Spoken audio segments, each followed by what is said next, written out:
well, 21,087 square kilometers, I'm told, and from my knowledge, and covered 85.41% by forest cover. So that sounds amazing, in fact, in today's time. And as the world comes out of the pandemic, so does each country in the world, each state in India are remodeling their strategies to see what they can do both in the short, medium, and long term. And Mizoram is no different. So today we have some very distinguished guests from the Mizoram tourism government, which of course I'll introduce as we go one by one. We also have Rupinder Brar ma'am, the ADG from Department of Tourism, Government of India. We were due to have the Minister of Tourism also join in as a chief guest, but unfortunately he had to drop out. And the format of today's is that we already have the order of people coming in, and then there is a very distinguished panel. Some of them I know personally, and some of them I will get a pleasure to meet them for the first time. And each one of them will have about 6 to 7 minutes to air their views on what they've been hearing so far. So in that welcome address of mine, welcome everyone. And what I would like to do is now request Mrs. K. Larenzoli for the keynote address. She is the Secretary, Department of Tourism, Government of Mizoram, and welcome to you, ma'am. Please do come. Good afternoon, everyone. Respected ma'am, Mrs. Rupinder Brar, Additional Director General, Ministry of Tourism, Government of India, Mr. Ashish Kumar, our moderator for the webinar and co-chairman, FICCI Travel, Technology and Digital Committee, and Managing Partner, Agnisio Consulting. Mr. Saitwanga, Joint Director, Department of Tourism, Mizoram, and members of the panelists, Mr. Vila Lengmoya, Director, Tourism Department, Mr. Prashant Priti, Co-founder and Executive Director is My Trip, Mrs. Vinita Dixit, Head of Public Policy for India and South Asia, Airbnb, Mr. Himanshu Barwa, CEO, Find a Bridge Tourism, Mr. Jayanta Das, Cluster General Manager, Northeast and General Manager, Vivanta Guwahati, Mr. Joe R. Zetanga, General Secretary, Association of Tour Operators of Mizoram, Mr. Vanel Zarzova, General Secretary, Travel Agents Association of Mizoram, officials from Tourism Department, Government of Mizoram, ladies and gentlemen. First and foremost, I'd like to express my heartfelt gratitude to the organizers of this event for giving me the opportunity to deliver a keynote address on this occasion. I'd also like to congratulate FICCI and Mizoram Tourism for organizing this virtual platform in spite of the pandemic. COVID-19 is still at its peak in Mizoram, and tourism is one of the worst hit sectors. For this reason, it is necessary to come up with new and innovative ideas to tackle the challenges that have emerged as a result of the pandemic. The current situation has made the public increasingly apprehensive and health conscious. At the same time, it is necessary to understand that a complete shutdown for fear of the coronavirus is not an option. Therefore, it is crucial to gradually move towards reopening while prioritizing the health and safety of public so that we can convince them to travel again. We must also find ways to work with like-minded industry partners and stakeholders to strengthen our position. Having said that, I'd like to point out that Mizoram has immense potentials to attract this new breed of tourists who are more health and safety conscious and are more interested in unique experiences. Mizoram is well blessed by nature. Our beautiful landscapes and its rich forest wealth have the possibilities to provide a totally different experience for tourists who are increasingly looking for unique experiences in a safe and secure environment. Mizoram Tourism is planning to capture these opportunities and have been focusing on the facets of safety and sustainability. we have recently unveiled the Mizoram Responsible Tourism Policy 2020 to drive our reinvention and recovery process.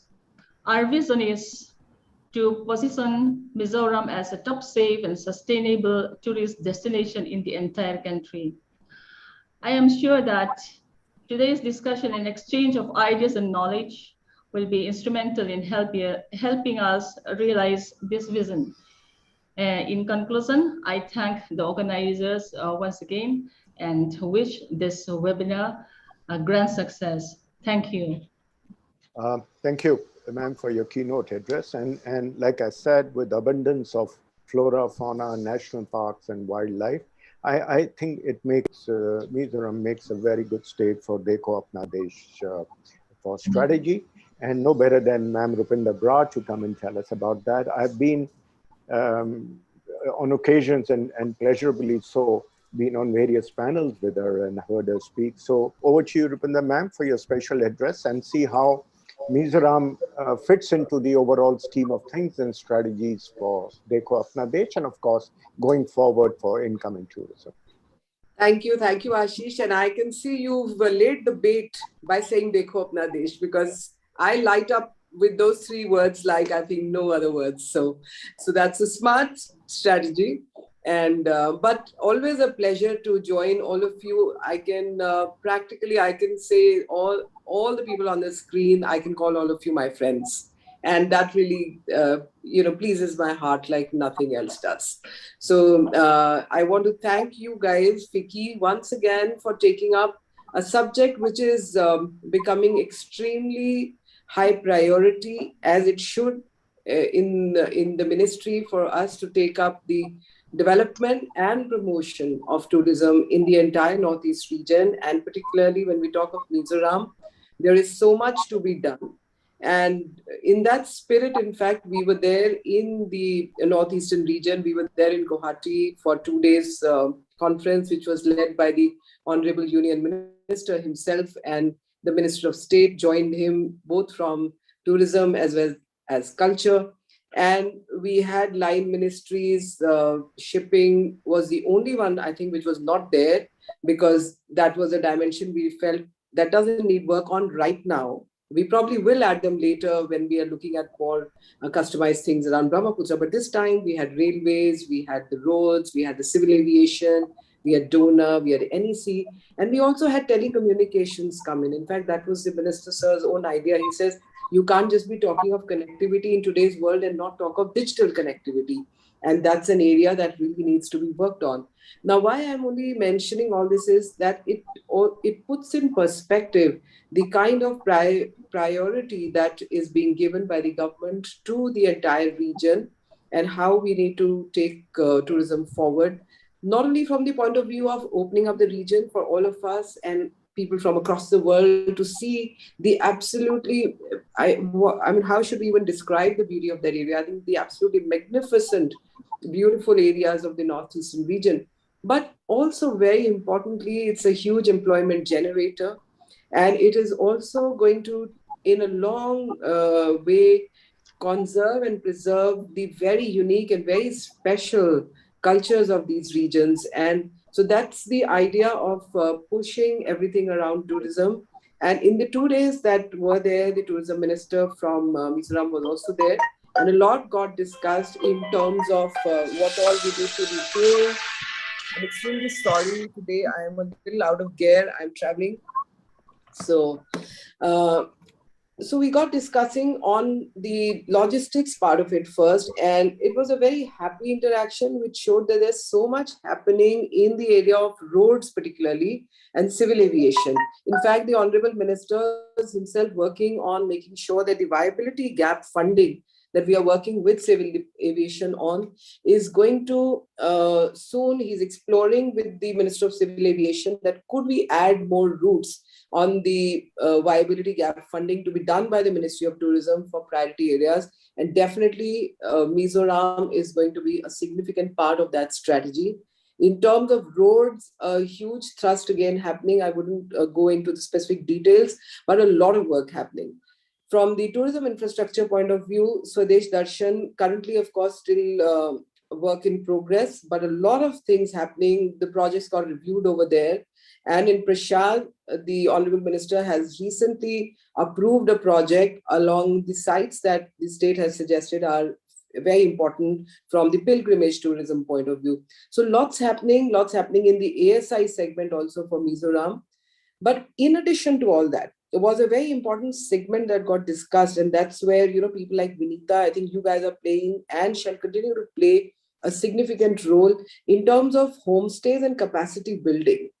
And that is a huge segment to be explored on and worked on because, as I said, not only from the employment generation point of view, but it adds so much of socio-economic dimensions in terms of retaining people back in their regions instead of going off to other cities and trying and hunting for jobs and actually dislocating themselves in that process.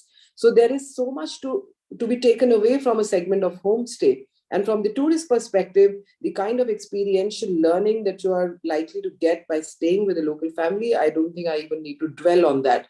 So many dimensions got discussed around that. And the other thing that got discussed was, how do you then take the promotion forward? Because outreach and promotion is a significant part of strategy for the Northeastern region. Because while we do want to make sure that there is preservation and conservation of each of these 7 sisters, and then of course there was a joke around Sikkim being the brother, or is Assam the brother? But nevertheless, we look at it as 8 states in that region, and how to make sure that each of them is brought forward to the world at large as a very unique entity in its own self, because each state, and so many peoples within that state have so many of their own unique cultures and traditions. How to conserve them, how to preserve them, how to take them across to the world, but at the same time, how to seamlessly integrate. If I'm landing in Guwahati, then how am I supposed to use my 7 days or 10 days as a tourist to make sure that how do I go to Assam? How do I go from there to maybe Tripura, maybe Arunachal, maybe Nagaland, and Mizoram?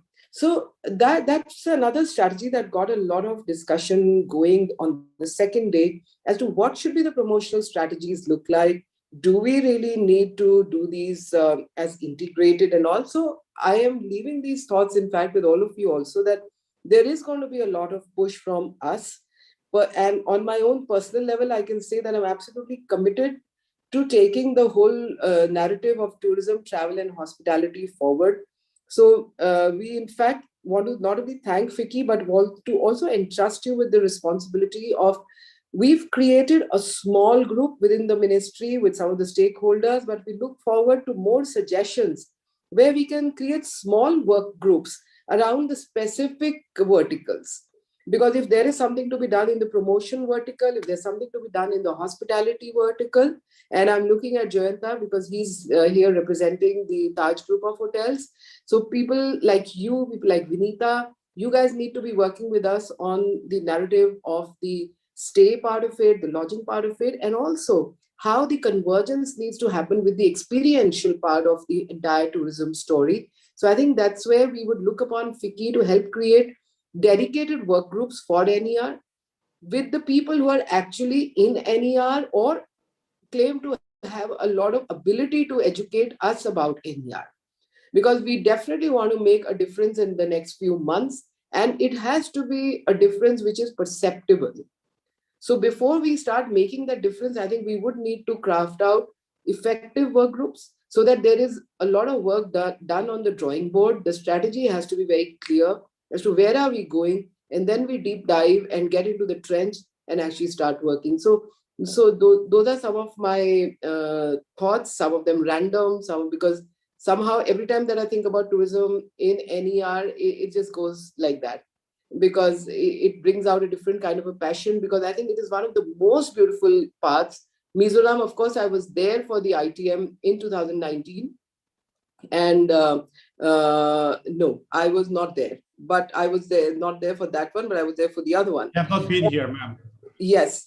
So I think with you, we need to do very dedicated work around some of the falls that you have, some of the green cover that is there, how to make trek trails, how to make eco lodges, how to specifically work around Aizawl as a place, how to develop so much to be done, honestly. And therefore, it keeps taking me and digressing me from what I would want to sometimes say. But I'm sure if we work together and work with common strategy, we can achieve a lot in this whole area. So with those words, thanks, Vicky, once again for having me. And thanks to all the co-panelists. I'm sure we'll all be sharing a lot of ideas as we go along. And a lot of homework coming everyone's way is how I would like to close my address today. Okay. Well, thank you, Rupinder ma'am, for the special address. And you mentioned FICCI, and if I may be allowed to mention to everybody here on behalf of FICCI, is that FICCI has positioned itself during these times to actually be a knowledge partner for all the states, the center, and individual stakeholders across to see how we could help connect the digital divide between haves and have-nots, if I may use that word, between the supply chain and the demand chain, because we do understand that digital technology and IT infrastructure would pay an enormous potential in showcasing what India stands for, specifically the areas you mentioned in Northeast and Mizoram, because I think they connect. Earlier, the challenges were how do we connect this to the rest of the world, if I may use that terminology. And the connection wasn't just being based on roads and flights and accessibility, but also on knowledge, sheer knowledge and information about whatever we want to showcase. You mentioned culture, you mentioned everything else in the system. So yes, FICCI would stand by all the panelists here and everybody else as a knowledge partner. We do have subgroups which take care of very specific areas, be it in the MICE industry, be it in the domestic packaging, do it in the outbound, corporate travel, and of course, travel technology and digital, which I am co-chairman for. Thank you very much. And what I would then request is Mr. Setolanga, if I've said it right, and if I've said it wrong, sorry for that, but who's the joint Director, Department of Tourism, Government of Mizoram. He has a presentation for about 10-12 minutes. And I think let's look at Mizoram as a state. And then we would, of course, open up the panels. And one by one, the panelists would come in to give their views on overall what we have heard specifically. So over to you for the presentation, Mr. Seth. Thank you. Good afternoon, everyone. It is a great privilege for me to give presentation at the webinar on unlocking travel and tourism of Mizoram, challenges and preparedness, under the auspices of high dignitaries in the Ministry of Tourism, Government of India, and State Government of Mizoram, and esteemed associations from different parts of the country. My presentation is in brief, and I hope that I can finish within 10 minutes. I do hope that you can pick up my pronunciation because English is not my mother tongue. So I do hope that you can pick up my pronunciation. I think you're doing very well and fine. Thank you. Go Thank you. So, let me start my presentation on Mizoram tourism.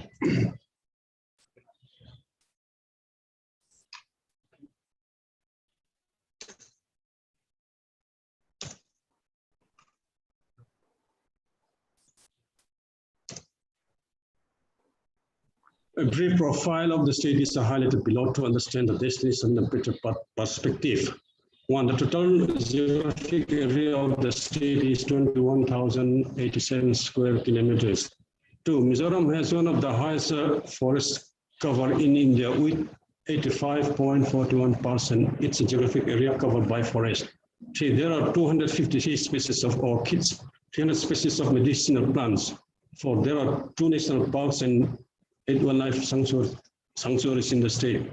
The topic of concern passes through the heart of the state.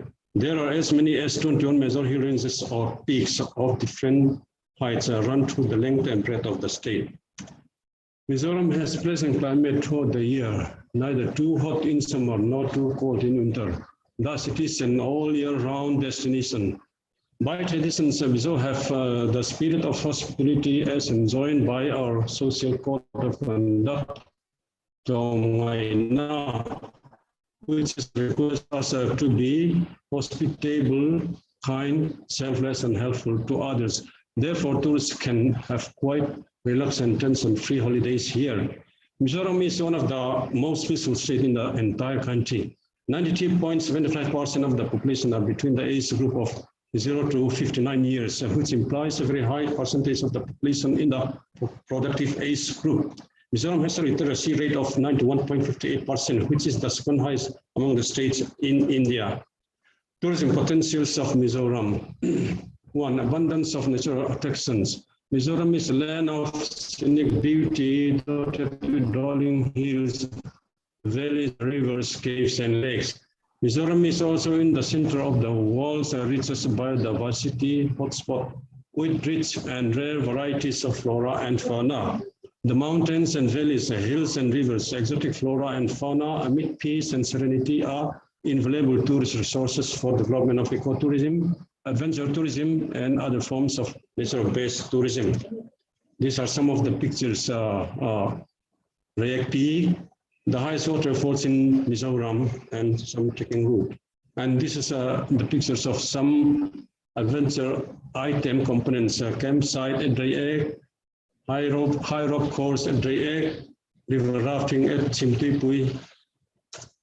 And this is the scenic beauty of Mizoram. Fascinating culture. Mizo have distinct culture from the other tribes of Northeast India. Mizo population consists of diverse ethnic groups and the festivals exhibit the vast cultural diversity of the state. Each tribe has its own festivals, rituals, colorful costumes, and community dances. Guinness Book of Records has recorded Chapcharput as the largest bamboo dance festival in the world. Mizo people are known for their love of music.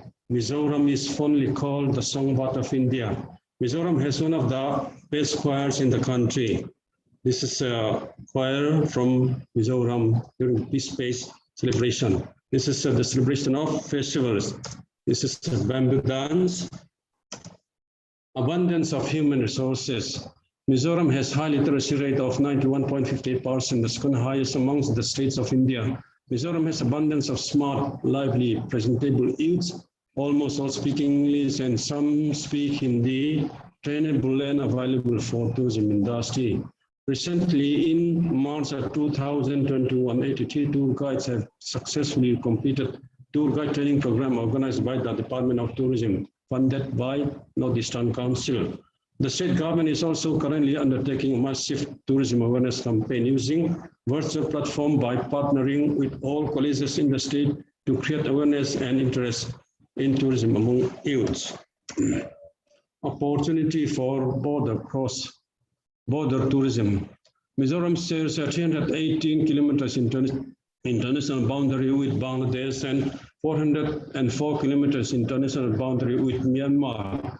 The Mizos also shares deep historical and cultural ties with people in the Chin state of Myanmar and people from the Chittagong of Bangladesh. Mizoram is also ideally placed to link India with Asian countries, both in geographic and commercial sense.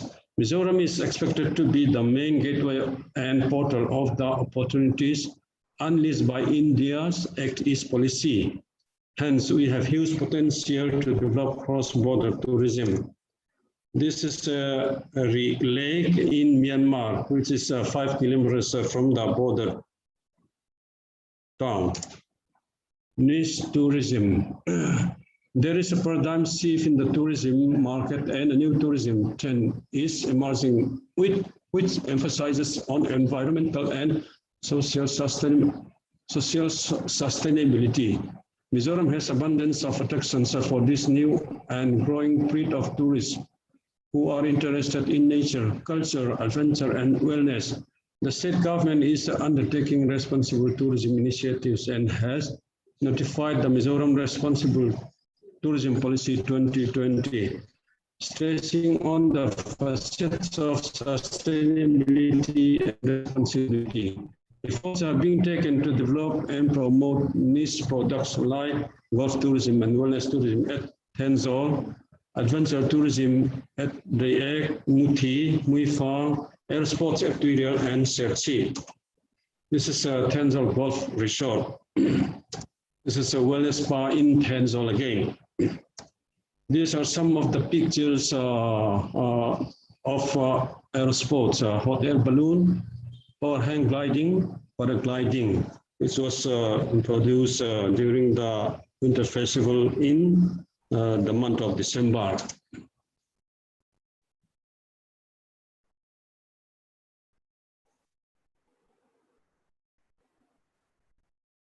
Priority has been given to tourism sector in the recent years. The government of Mizoram has formulated the following policies, rules and guidelines so the tourism sector in the state may develop on healthy lines. Number one, the Mizoram Responsible Tourism Policy 2020, the Mizoram Registration of Tourist Trade Rules 2020, the Mizoram Aerosport Rules 2020, the Mizoram River Rafting Rules 2020, guidelines for dormitories and hostels in Mizoram, guidelines for homestays in Mizoram, guidelines for tour operators in Mizoram, guidelines for ticketing, sales agent and travel agent in Mizoram, guidelines for tour guides in Mizoram, guidelines for caravan tourism in Mizoram, guidelines for recognition of tourism service providers association in Mizoram. Important tourist destination, Aizawl. A beautiful hill city, Aizawl, the capital of Mizoram, is situated at about 1,132 meters above sea level. This beautiful and peaceful city also commands views of exotic landscape of verdant hills stretching away to the horizon. Aizawl is an ideal destination for people looking for fresh environment and the feel of nature. This is a picture of Aizawl city. Rayek. Located at a distance of 35 kilometers to the west of Aizawl, this is one destination that one should not miss while visiting in Mizoram. Trekking to Rayek Peak to witness the most spectacular sunset is a must for visitors. There is also an eco-adventure theme park at Rayek with the facilities for camping, climbing, mountain biking, rope courses, and other adventure activities. A replica of typical Mizo village is also maintained by the tourism department here to enable visitors to get a glimpse of the closed paths of the Valine Highlanders. The Rayek Tourist Resort, situated amidst the woods at the foothill of Rayek Mountains, offers a comfortable stay for visitors. This is a Rayek Peak. These are some of the components of the Rayek Tourist Resort. This is a camping site and climbing wall and typical Mizo village. Tenzol. Tenzol is about 3-hour drive from Aizawl and is famous for its handloom industry. At Tenzol, the tourism department has developed a state-of-the-art golf resort known as Tenzol Golf Resort. Tenzol Golf Resort sits over an area of 103-acre land. Some of the key components of the resort are 18-hole golf course, 30 eco-log huts and convention facility or clubhouse. Other tourist attractions at Tenzol include Vantong Fall, Turihiau Fall, Deer Park, Viti Farm, Chongchili Cave, White Bear, etc. This is a Tenzol Golf Resort again. Champhai and Zaukotar. Champhai is a commercial town located near Myanmar border, 194 kilometers from Aizawl. The town is 27 kilometers from Zaukotar, the border township through which the Indo-Myanmar trade is being conducted, and hence Champhai is an ideal shopping place for various imported goods. The town is also a convenient base for taking an important landmark and historical places in the vicinity, including Ridil, the legendary lake located 5 kilometers within Myanmar, which is associated with the Mizo enemies religion of the olden days. This is Indo-Myanmar border trade. We call it Zaukotar. The right side is Myanmar side and the left side is Mizoram, India. Other attractions besides this, there are many more tourist places in Mizoram, such as Phongpui, Chang, that is in South Mizoram. Palak Lake is again in South Mizoram. Weifang Chang is 51 kilometers from Aizawl, the state capital. Tramdil is about 70 kilometers from state capital Aizawl. Dampa Wildlife Sanctuary is to the western sides of Aizawl, the state capital. Serlui B is to the northern sides of Aizawl, the state capital, Kesilov, Beno, etc. That's all I can do. Thank you.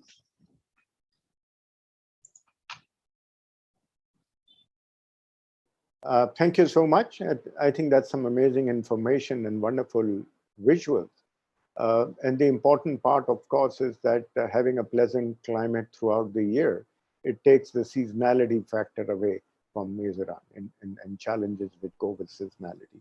So thank you very much. And I'm sure that's a lot of thought even for our panelists who've got about an hour or so now, and I would, of course, introduce them as they come along. And they would have 6 or 7 minutes to say what they think should be the guidance and knowledge for Mizoram as a destination, for our viewers, and of course, what should be the short, long, and medium term, short, medium, and long term strategy. So may I therefore invite Mr. Lalaling Guama, who's the Director, Department of Tourism, Government of Mizoram, to be in the first of the panel. So over to you. Thank you, sir. Sri Ashish Kumar, Co-Chairman, FICCI Travel. Madam Rupinder Bar, Additional Director General, Ministry of Tourism. And Madam Kialarin Zwali, Secretary to the Government of Mizoram, the Tourism Department. My colleagues in Mizoram Tourism, members of FICCI, panelists, and the esteemed participants. It is a great pleasure for me to be a part of a panel in the FICCI webinar on unlocking travels and tourism in Mizoram, challenges and preparedness on virtual platform, which is jointly organized with Mizoram Tourism. As we have seen in the presentation, sir, by the Joint Director, Mizoram Tourism, sir, I would like to say Mizoram is a world of contradiction. There are a lot of some contradictory landscape, valleys, and caves and all. We are like unpretentious. We are not trying to impress others. That is the characteristics of the Mizoram. We are remote, but I would like to know the participants here, the audience here, the panelists here, the chief guest and other dignitaries here. Aizawl at the least is modern and accessible, just like everyone else in India. It is accessible, it is modern, just like Kolkata, Mumbai, Goa. We are at the same level. We are not savage. We are not like you know insurgent infected area. So, ma'am, additional DG ma'am, please come over here to experience the hospitality, the beauty of the nature of the state in some times.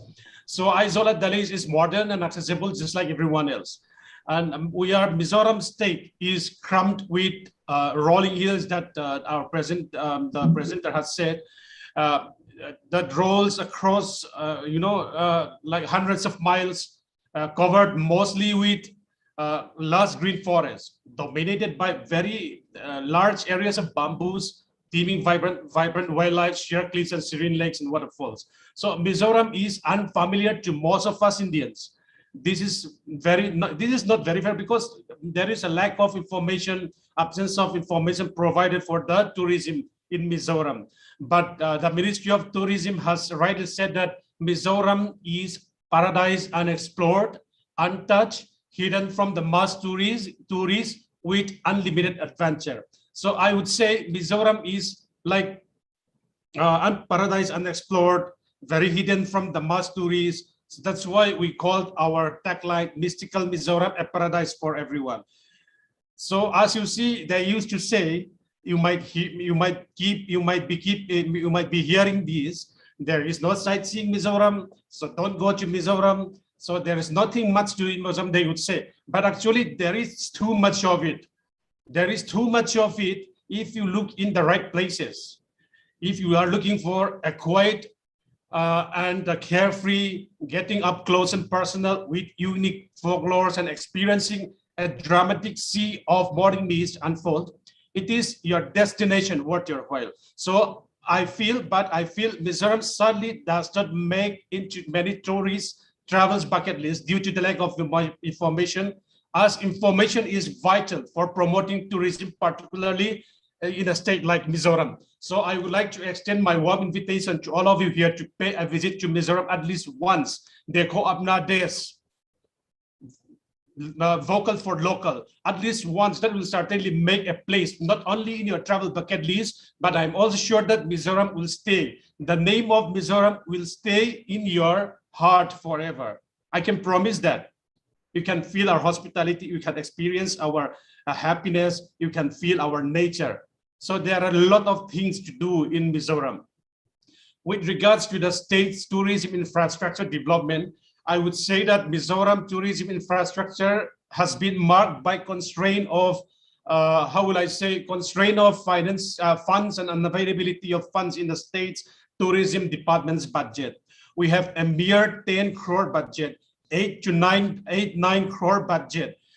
You see, Hornbill Festival, the famous festival in Nagaland, their budget is around 8 crore for that festival.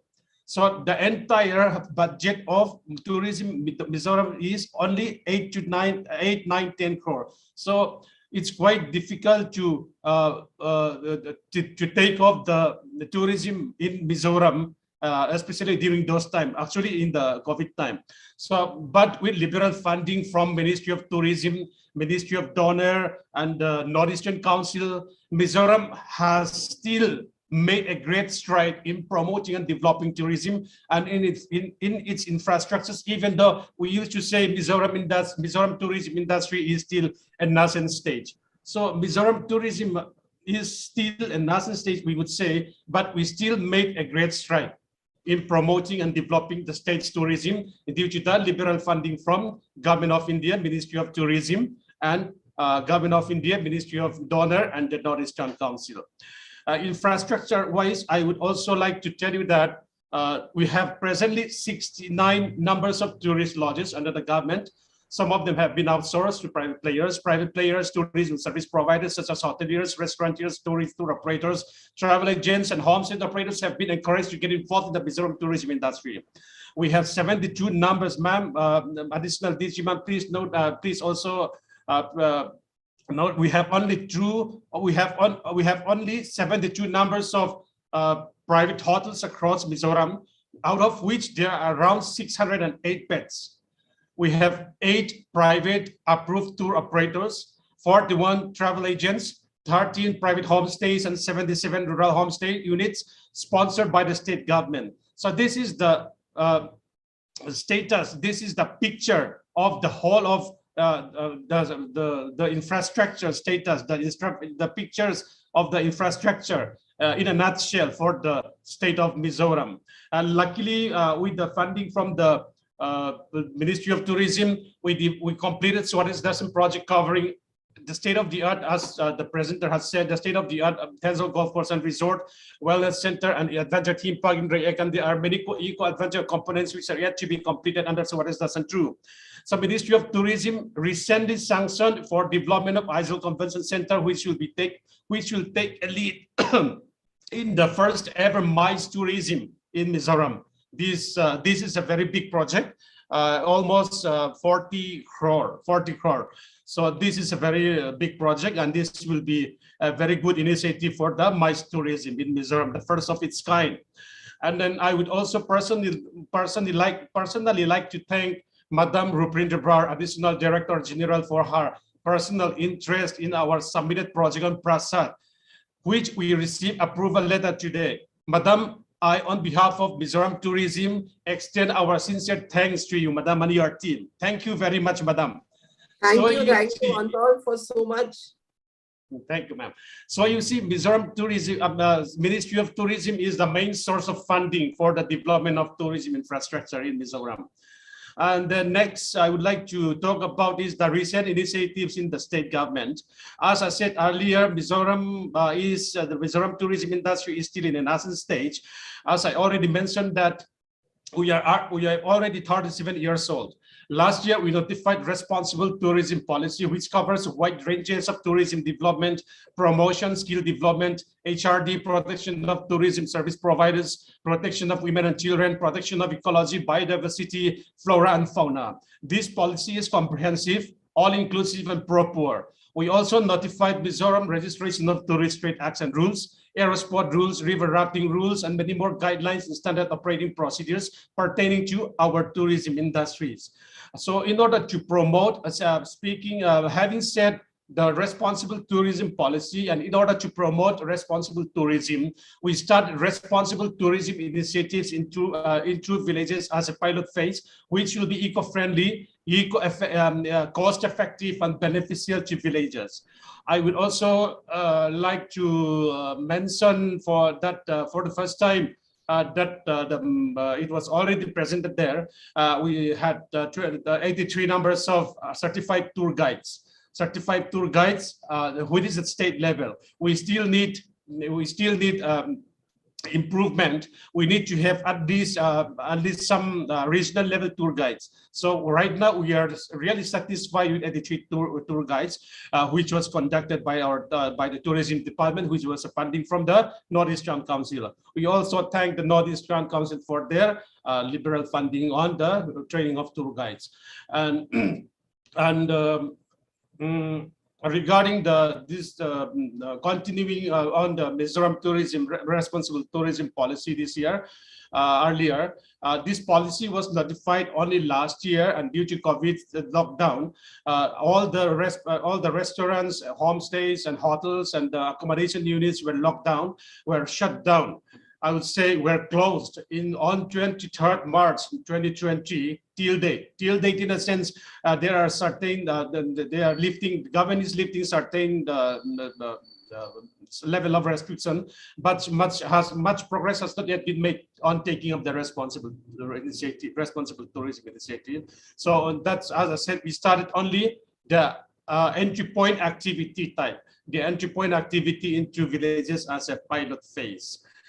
In the matters of, I would also like to add, I would like to also want to take the opportunity that in the matters of resilience and opportunities we have in the post-COVID tourism in Mizoram first. Actually, there is a state like Mizoram with a very limited funding, with a limited budget. We started pursuing aggressively in publicity and marketing through social media platforms, which is free and which is easy to navigate, which you can do it from your fingertips. So we are very, very proactive in social media platforms like Facebook, Instagram, Twitter, with followers and subscribers keep increasing day by day. These social media platforms are vital for promoting and developing the state's potential in tourism sector so that travelers could plan their visits to Mizoram well in advance after the pandemic is over. So we take great initiative. We take, how will I say, we are very, very active. We are very, very proactive in promoting the state's tourism. And then we also encourage the local residents to travel as much as possible, even within the state. So we have a slogan here these days, which is running on the local TV as an advertisement. Everyone is a tourist. Everyone is a tourist slogans. So we urge and ask and request all the residents to spend at least 1 night, 2 nights, 1 week in one of those attractions in Mizoram to have a kind of holiday getaway. We also keep saying that spending holiday in Bangkok, spending holiday in Mumbai, spending holiday in Goa, that is not only the holidays, but spending holidays, spending time, spending 2 nights, spending 1 night, spending 3 nights in Mizoram, somewhere in Mizoram, like Rayek Hills, rivers, gorges.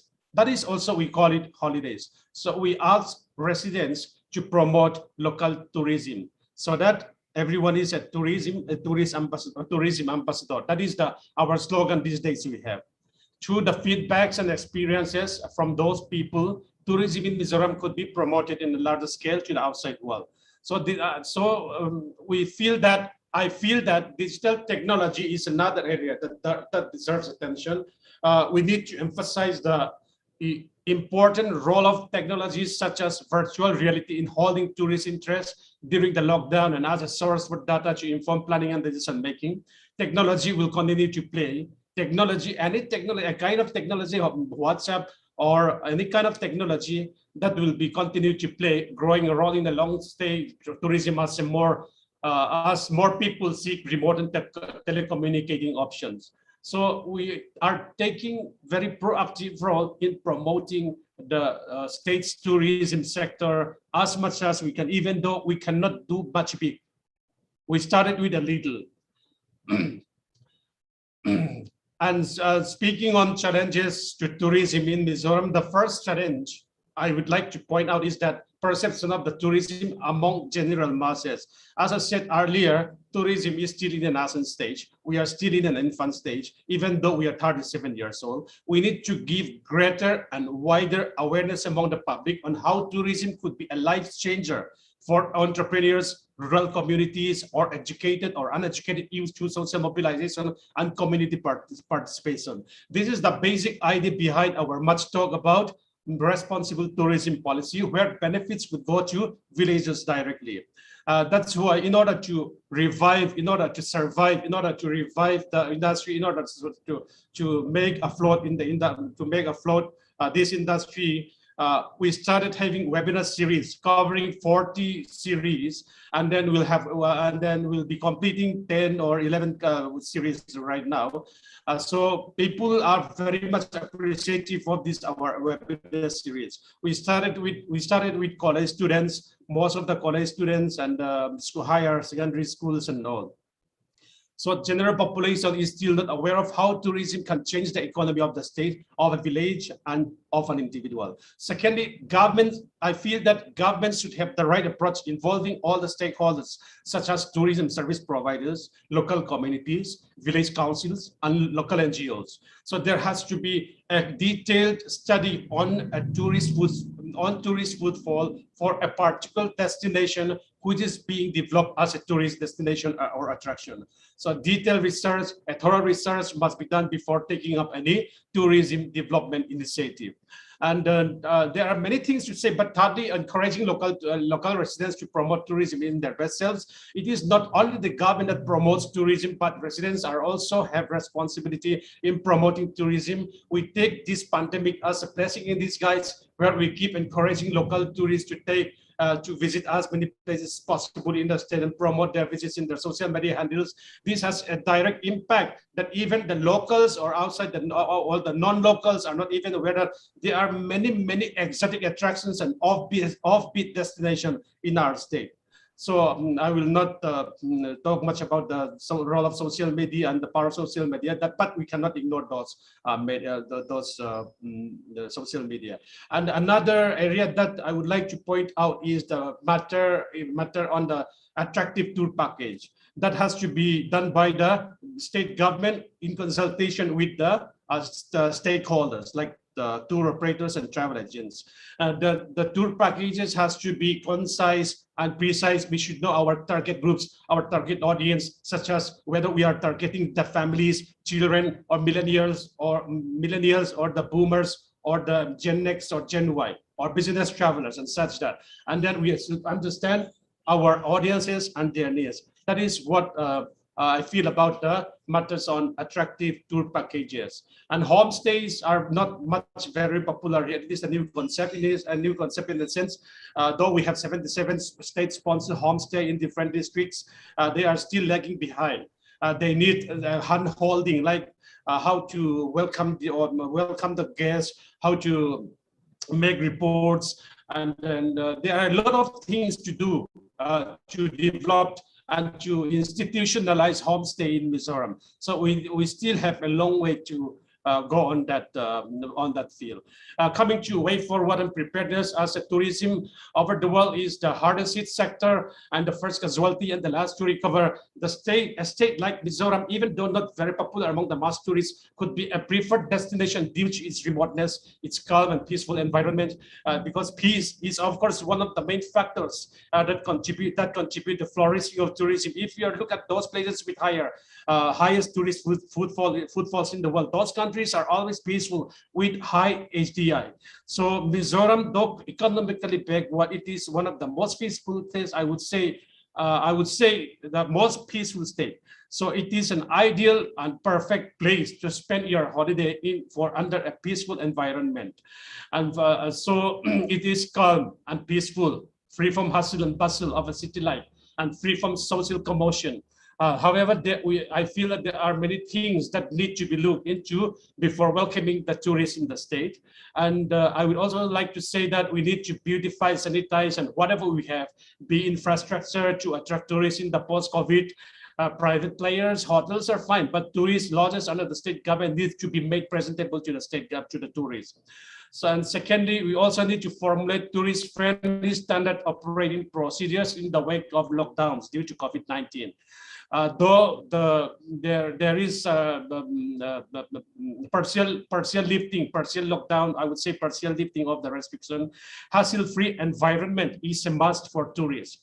That should be made available at airports, hotels, etc. This will have a direct positive impact on tourists, as they would definitely spread that Mizoram is a hassle-free environment for tourists. You go for it. They are very friendly. They are very reliable. They are very efficient. So that is the models that we should adopt after the pandemic. So we also need to take up initiatives on responsible tourism involving local communities with sustainable and low cost. Mizoram is endowed with such beautiful landscapes, which are very much suitable for eco-adventure activities. Those who love adventure activities and all. So Mizoram offers you a calm, serene atmosphere with exciting outdoor activities in the beautiful lush green surroundings, which keep you close to the peaceful nature, with grand festival, happy people wearing traditional costumes and all. And it is very much suitable for everyone. That's why we call, if you love to be in nature's then Mizoram is a place for you, which is mystical Mizoram, a paradise for everyone. So finally, I again invite you all here and your friends, your families, your colleagues, your co-workers to make a plan to visit Mizoram in this post-pandemic. Thank you. Thank you very much, sir. And thank you for the invitation to visit Mizoram. And of course, with such passion behind what you do, I'm sure as the Director for Tourism, it will be very infectious to be spread across the country. And thank you very much for coming. And while you mentioned about digital and technology and so on, I've got Prashant Pitti next, who's the co-founder and executive director for Ease My Trip, which is one of the largest online, if I may use the word correctly, Prashant. And I'm sure you'd like to disagree with me at some stage, but very digitally and very technology-driven travel distribution now. Over to you, Prashant. Thank you, Ashish. Thank you, ma'am. Thanks, sir. Thanks, everyone, for having me on the panel. Well, actually, Ease My Trip is very widely used in the entire Northeast region. If you do a very quick Google trend search, and you will find that Ease My Trip's strongest hold is in Northeast region. So we are actually thankful to people in Northeast. We are thankful to people in Mizoram for making Ease My Trip even more popular than the #1 player in their particular region. And I've actually had a chance to visit this beautiful state myself a couple of times. And I totally resonate with whatever I'm hearing all this while in this conversation. And to be honest, at some level, we are even perplexed that why such a beautiful place has not come to the mainstream arena of traveling so far. You know, as ma'am very recently said about Dekho Apna Desh, Ease My Trip is also trying to contribute in whatever ways we can by spreading a campaign, which is India Twice Before Outside. This campaign, we are the second largest travel portal in India, and we found out people who travel abroad frequently, and to them we send out emailers. We did this during the pandemic times. We send them emailers saying that they should take a pledge that once this pandemic is over, they should travel within India twice before thinking abroad. And we have gotten 58,000 people to sign for that pledge.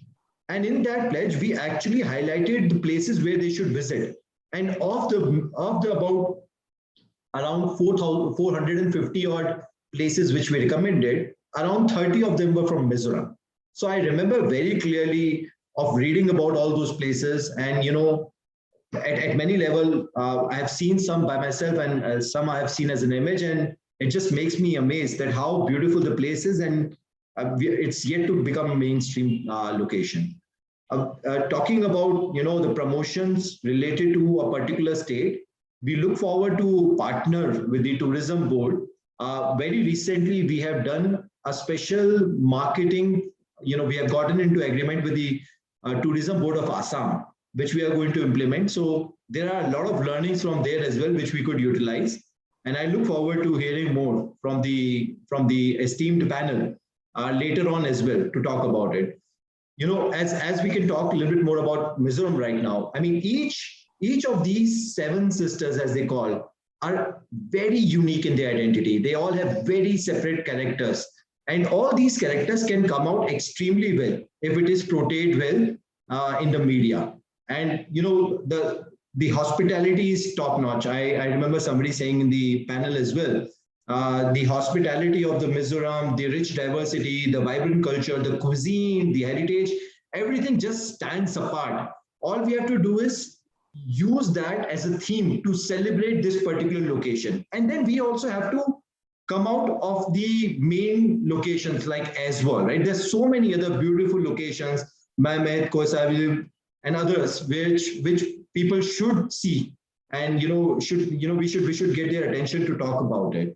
There is ample of natural beauty and landscape which we could basically highlight in our conversations. And by being over here, I would take this as an opportunity on myself to promote Mizoram on our panel with whatever capacity we can. We would definitely, at EaseMyTrip, we have about 1.1 crore users who use EaseMyTrip regularly to book their flights, hotels, homestays, air tickets, and we look forward to promote Mizoram just by being on this panel and getting to learn so much about this location in the conversation itself. I do take this as a responsibility to promote this particular position, state and grow along with it. Thank you, Prashant.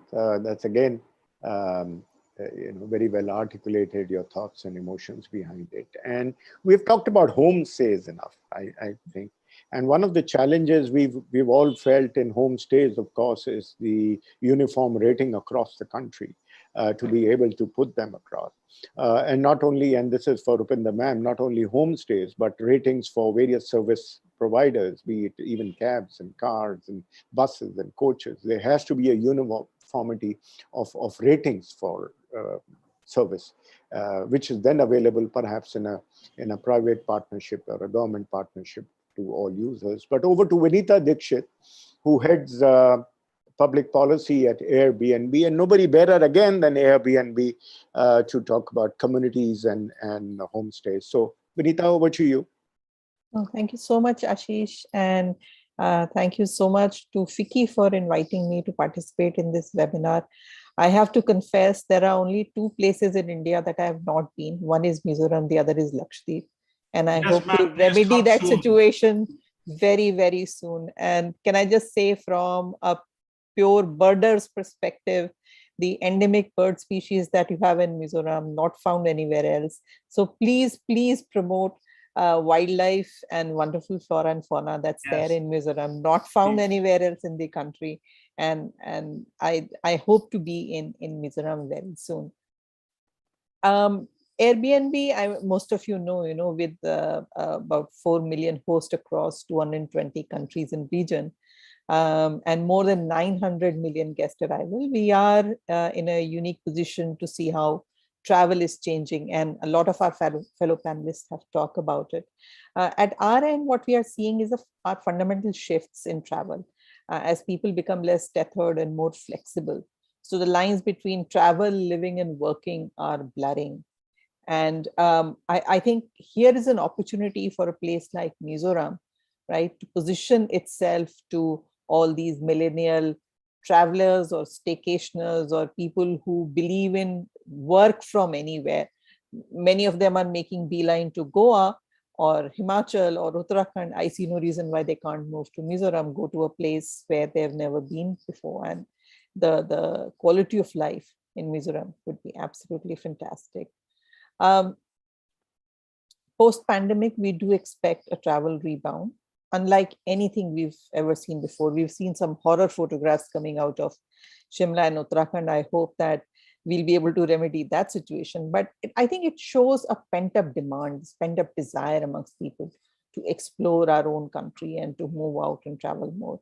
And I think states like Mizoram, who have so much to offer to both domestic and international tourists, are really positioned well, to take advantage of the coming travel surge.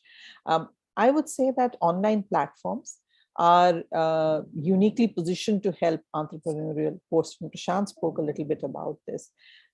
So host flexibility-seeking travelers, the communities and governments to take advantage of the coming travel rebound in a way that's a win-win for all stakeholders. At Airbnb, we've always fundamentally believed that travel should be community-led. It should serve micro-entrepreneurs and local businesses. And in many ways, the trends that we are seeing now where people want to stay local, have an authentic experience, eat local, these trends serve to reinforce some of these things. So I would say that as travel slowly resumes, we realize that more and more people are looking for properties with more seclusion, privacy, and yet offering a unique opportunity to enjoy offbeat locales, live anywhere, like I said earlier, spark creativity, and provide the kind of experience which is unique. And some of the opportunities that were mentioned earlier by the Joint Director, I think that they're truly unique to Mizoram, and I think we should encourage more and more people to travel to Northeast from within the country, at least, as the inbound tourism is yet to restart. So as a responsible ecosystem player, our main aim is to help advance the cause of a truly inclusive travel and tourism sector through capacity building, knowledge and best practices to drive growth, encourage innovation, and to build rich portfolio for future-ready travel offering. Now, what does that mean in real sense? I think in the real sense, it means we need to find the right kind of partners that we can work with on ground.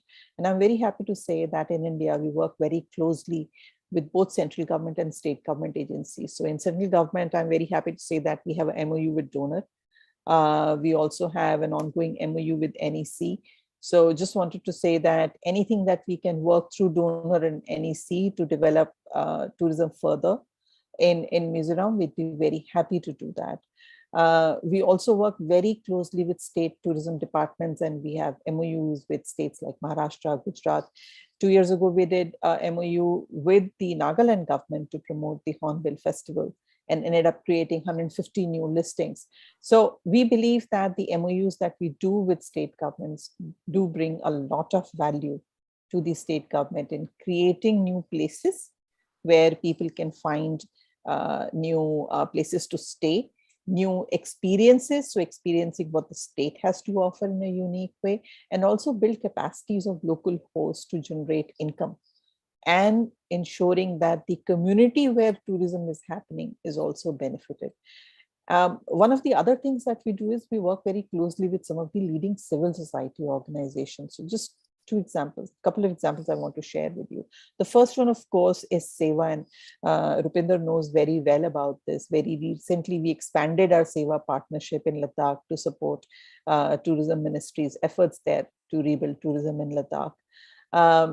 The second partnership, so Seva partnership talks about direct empowerment of members of Seva. These are women who work primarily in unorganized agriculture sector, and through becoming hospitality entrepreneurs, now they earn a living.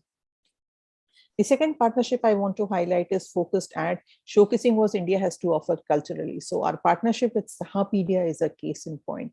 Sahapedia is the largest culture wiki for Indian culture. And our partnership with Sahapedia is to highlight some of these hidden gems that we can bring to fore and offer to people, both as live experiences on ground and also do online experience. So if you can't travel, you can do this through our online platform.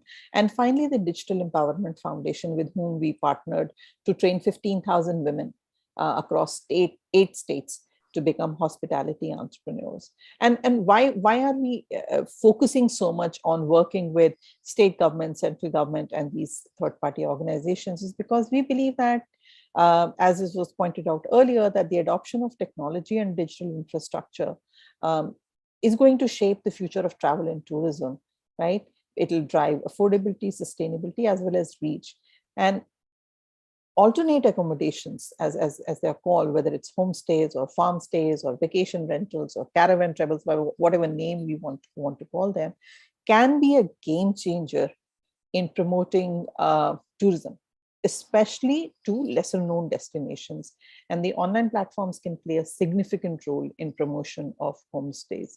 Just want to share a few quick stats. IMEI had done first of its kind study on homestays. There was no study on homestays before IMEI did this, as an accommodation providing sector in the tourism industry. And what they found was very interesting, that homestay as a sector shows a higher output and employment multiplier compared to overall tourism industry, which means if people are engaged in the homestay sector, the employment multiplier is much bigger. The same report also shows that the online platforms make a significant contribution to the growth of alternate accommodation. So for example, 90% hosts reported increased in outreach, which means they were able to reach out more people who could book their homes. 80% reported increase in revenue, which is really big, as well as diversification in type of guests. So if you're trying to increase tourism, one of the focus areas of many state governments is to diversify the type of guests who are coming in. An online platform can and definitely do that. And one important part, coming back to what Ashish was mentioning earlier, is that homestays make a significant contribution to community development, places where they are. So a larger community benefits from using homestay as a hospitality providing unit. So 15% of homestays, as per the IMEI report, spend their earnings on community well-being, whether it is cleaning up of places, whether it's contributing to children's education or women empowerment, any of those things. And almost 20% of homestays are owned by women. And we found that irrespective of ownership status, women managed majority of operation in homestays. And it's a great way to women empowerment in communities. And our Seva partnership is a great example of how when women get empowered, changes in communities, which are significant changes, lasting changes in communities that happen. And this is, and as far as Airbnb is concerned, we don't believe that we are the only ones out there doing everything we can. We believe that as an industry together, we have a role to play along with other industry members. So as a founding member of CHAT, which is Confederation of Hospitality, Tourism and Technology and Tourism Industry, we are working together with other industry members to empower the voice of smaller operators in the ecosystem, travel and hospitality tech players, to build a resilient travel ecosystem. What CHAT does is aims to promote domestic tourism. I think that's really important. Lead the digital transformation of tourism-related businesses and operating models. And this resonates really well with our journey in India, like I said earlier, and around the world. We want Airbnb to be remembered for doing the right thing, for providing seamless and impeccable travel experiences to our guests. And doing this while mentoring and supporting an incredibly agile, savvy, and innovative people, that are part of our community, and our hosts and guests are like a really big priority for us out there. I would say that as we have worked with other state governments, we would like to offer our support to promoting tourism in the Northeast through donor, through NEC, and working directly with the State Tourism Department. And I want to offer that support to both Ministry of Tourism efforts and the State Department's tourism promotion efforts. And we are happy to work with all partners on ground. And thank you so much for giving us opportunity again to be a part of this webinar. And I hope that as we work together for rebuilding tourism in the country, Northeast, building of tourism in Northeast would be like a great place that we can work together in. So thank you so much. Thank you, Vinita. And I read an article on your global CEO and promoter saying one of the things which he thinks has come into the travel tourism industry, which he thought wouldn't come in, is a 4-letter word known as love. Yes. So therefore, that's what you mean really on communities and working together, and that's what's very important. But having said that, here's again a question which comes in while we were talking about somebody asking, is there a specific government website where you can book authorized homestay? I say the days of government authorizing homestays, etc., is gone. It needs to be a larger government and private partnership. And of course, the contents be available to all whoever are able to see and rate them and put them on their own website. So thank you very much, Vinita. And I think, again, I'll start Joe Thanga to come in, who's the General Secretary of Tour Operators Association of Mizoram, with another, I don't know whether it's a question or a statement which comes to me from the audience, who says that Mizo Tourism should organize road shows for travel agents and tour operators, etc. I would look at Mizoram Tourism to doing something what outbound tourist destinations in India do, is to bring in a whole lot of service providers together to various source markets in India, along with the government, to be able to do the road shows. So over to you, Joe. Let's see what you have to say about all this. Thank you so much, Ashish. I want to thank Vicky for bringing us all together.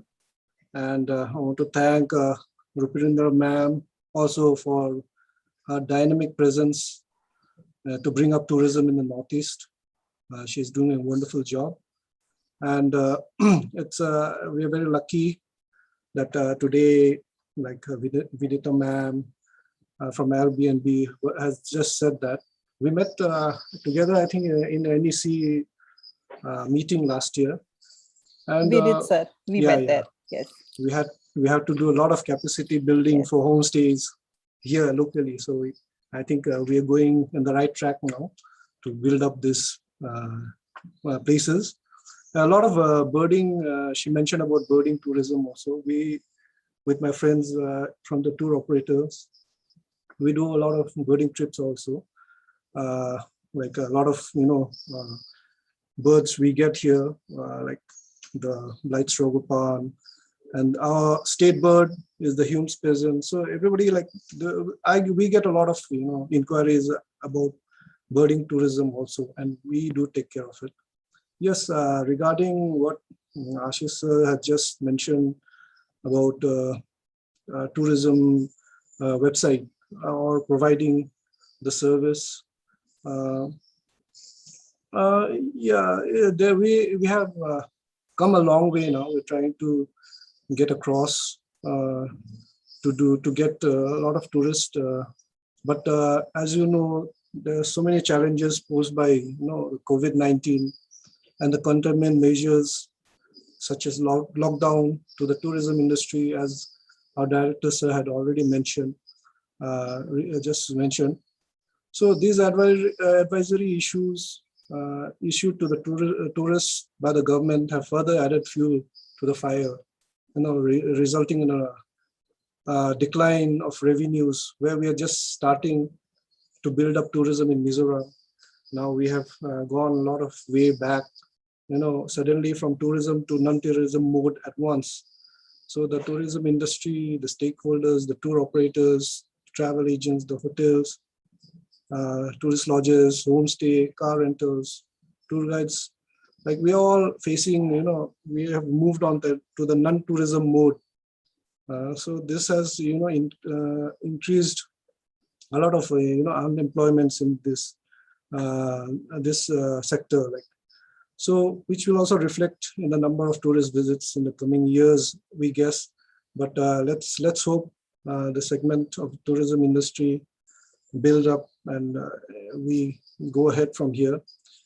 We were looking for a resilient-based framework to help us transform the industry, both during the COVID and after post-COVID-19. So let's, since we have quite a lot of good panelists here, as rightly said by Prashant, also, technological innovations need to raise to higher levels, especially to build up tourism in Northeast. So a lot of things can be done, and especially in places like remote places in the Northeast, like Mizoram, where there is the village council levels. The tourism industry is seen as the major carrier of the virus, so that triggered the COVID-19. So these unsustainable practices of the industry didn't help the cause either. So that way, we all the stakeholders in this industry, we are trying to make it work together to make this industry sufficiently resilient to deal with that crisis. So that's why we have to, we're trying to build, and under the dynamic, minister, and especially our tourism director, the framework for tourism in Mizoram, and the framework will help the resilient approach for government and market players like us, and like a lot of technology innovators and the workforce employed in this industry, that the tourism sector may end up evolving in a much more sustainable way post-pandemic. So we're happy, like a lot of things are being done. So involvement of local communities is going to be immensely critical in this journey. So as the restriction on international travels may be longer than anticipated, so such developments would widen not only the base of the tourism industry, but also present opportunities for less developed tourism spots to grow further.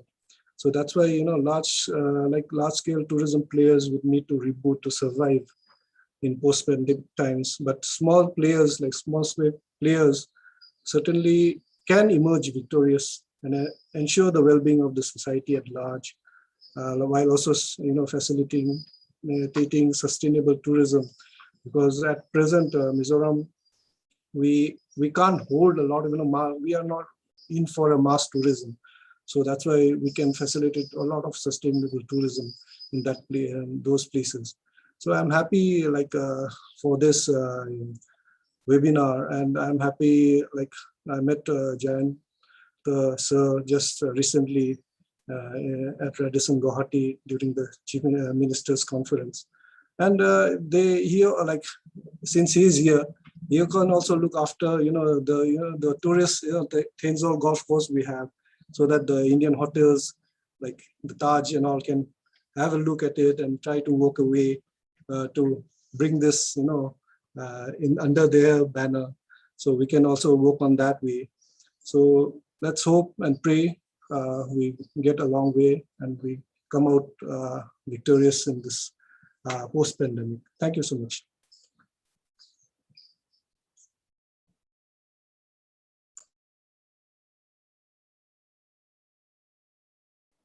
Thank you, Joe. One thought which comes in, if Aizawl was to have international flights in from Thailand or other southeastern destination, then I certainly see this becoming a unique destination of its own sorts. So perhaps Rupinder ma'am would again take some notes to bear in mind to recommend that to the Aviation Ministry if they are not already looking into it. Sure. Thank you so much. And then we also have Mr. Vanlal Zarrova, who's the General Secretary of Travel Agents Association of Mizoram. I personally don't know the distinction role between a tour operator in Mizoram and a travel agent, but I take it as more generalized. But do come in, sir, to give your view differently. Thank you, sir. Greetings to respected officials and respected fellow speakers. And thank you for inviting me to be one of the panelists.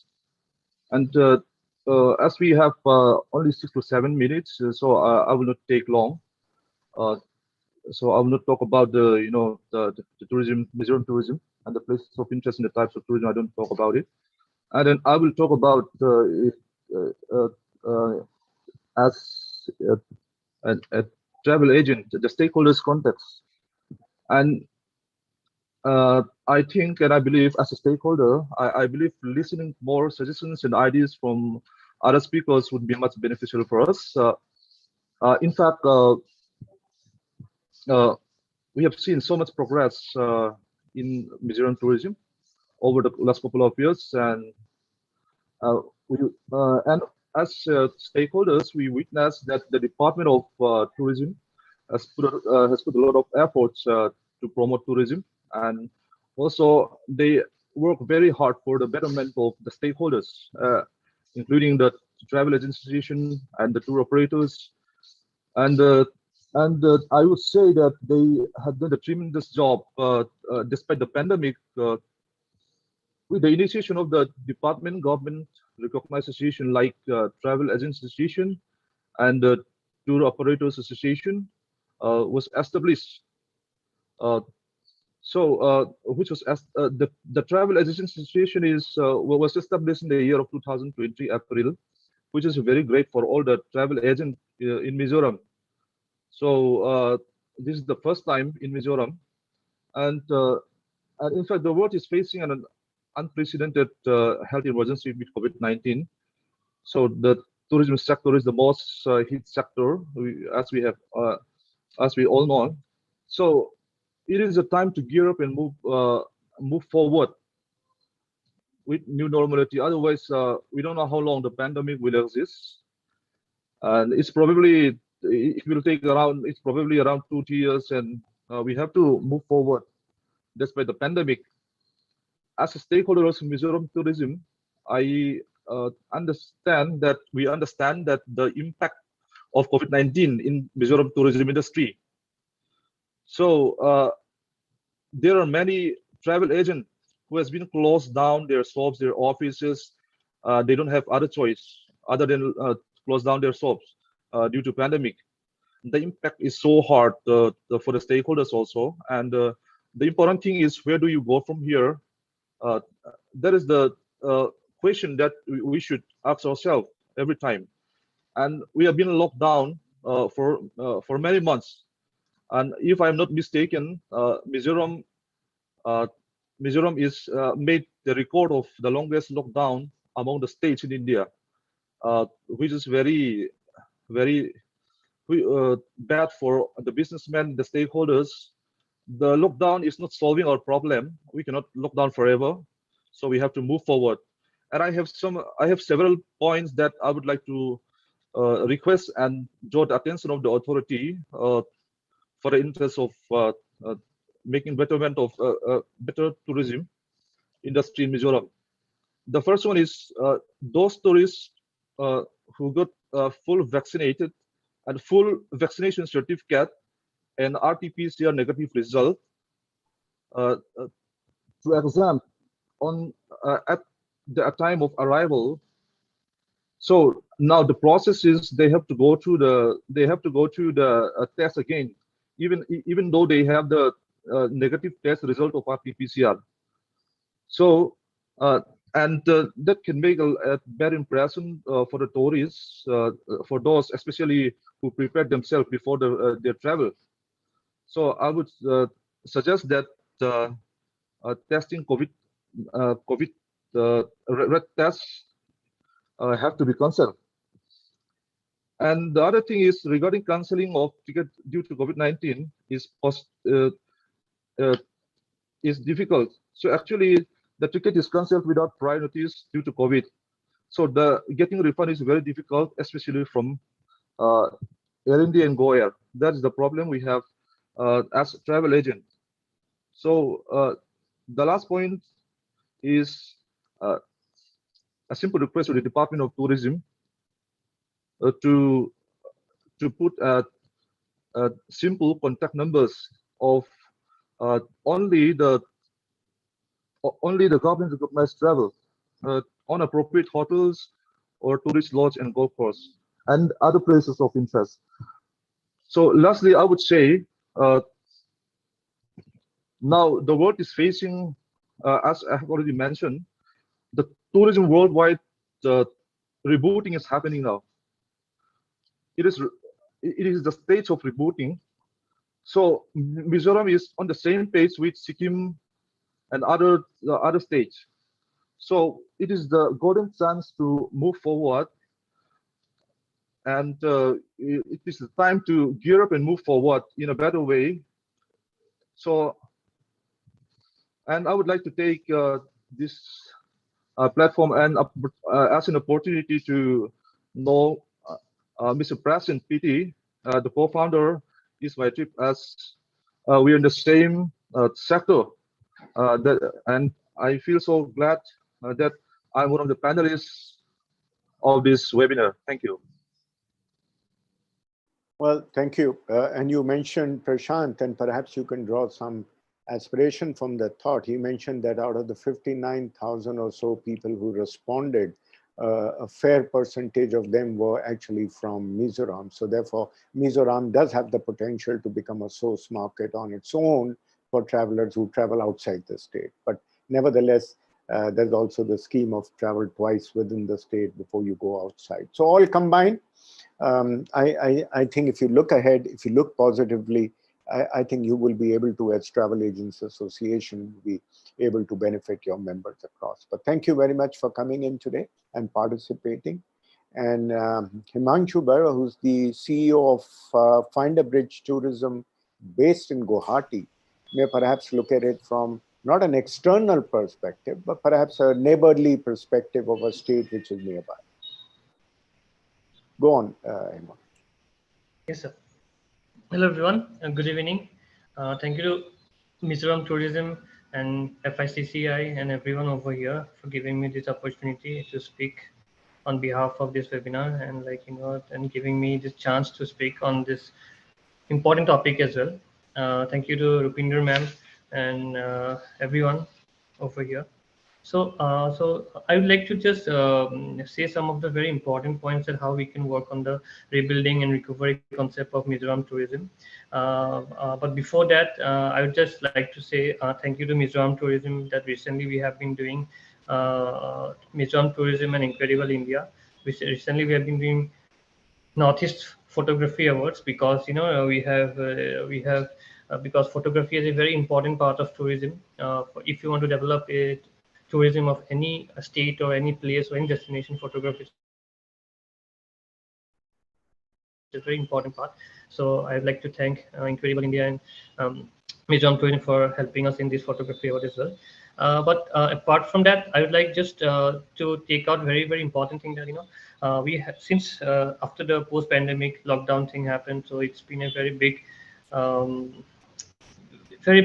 blow to the industry as well as to all the tourism professional, to all the tourism entrepreneurs and everyone related to tourism industry. It's a very big blow, obviously.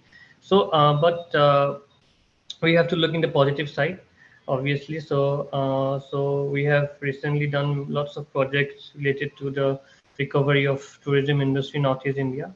I have been focusing on only that, since from the last 4 years, that how we can promote Northeast India as a whole to all over the world. And we have done our best in the website, as you can see in the Finderbridge website, in the finderbridge.com. We have presented the best of the best photographs so that the people can know more about Northeast and all the states and everything about Northeast.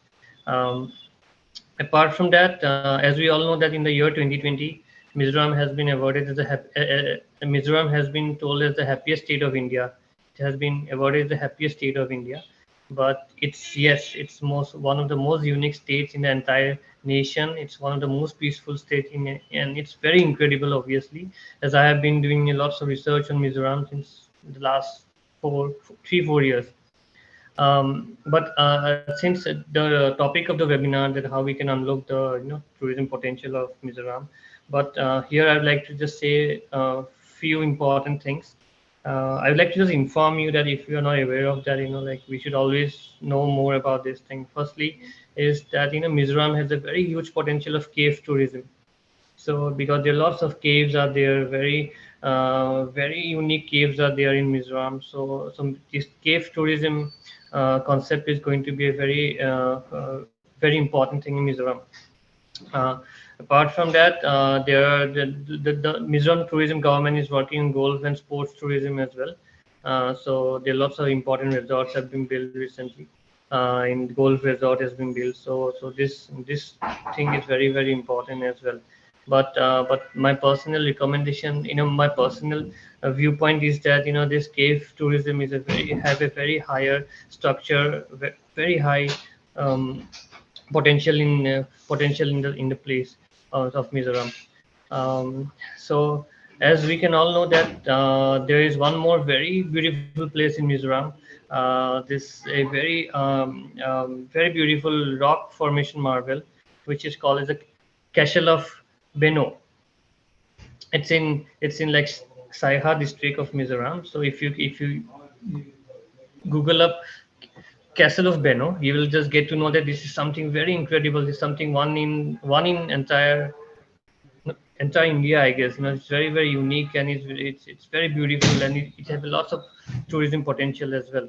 So this cave tourism, Castle of Beno, and apart from that, there is one very special village in Mizoram which can be very, that can be a very role model to the entire India tourism. That is that the Biate village, which is known as the cleanest village of Mizoram.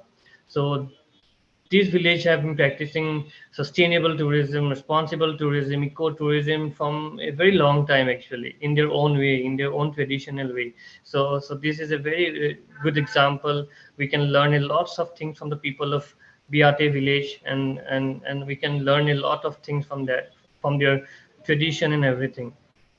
Apart from that, there are few domains of tourism which if we can work together, if the tour or travel operators, if everyone, the tour association or tourism professionals can work together, then it can be a very strong point to work on the rebuilding of Mizoram tourism, which is one is the cave tourism, the second one is the adventure tourism, obviously, because there have been lots of paragliding adventure activities that have been held in Mizoram, and the mountain biking is there, and other adventure activities are there in Mizoram. So adventure tourism, then caravan tourism is also a very beautiful concept that can be applied in Mizoram.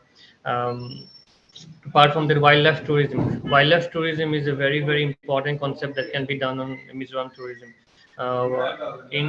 In wildlife tourism, yeah, in wildlife tourism, we can like we know that there are 8 wildlife sanctuaries in Mizoram and 2 national parks and 1 tiger reserve, which is very crucial and important. So wildlife tourism has a very big scope in Mizoram. If proper marketing strategies and um, proper planning strategies and proper promotion can be done on the wildlife tourism sector, then this wildlife tourism can be very important and very strong point for development of Mizoram tourism. And agro-rural tourism, obviously, as we all know, the Champai village is the rice bowl of Mizoram. It's a very beautiful village.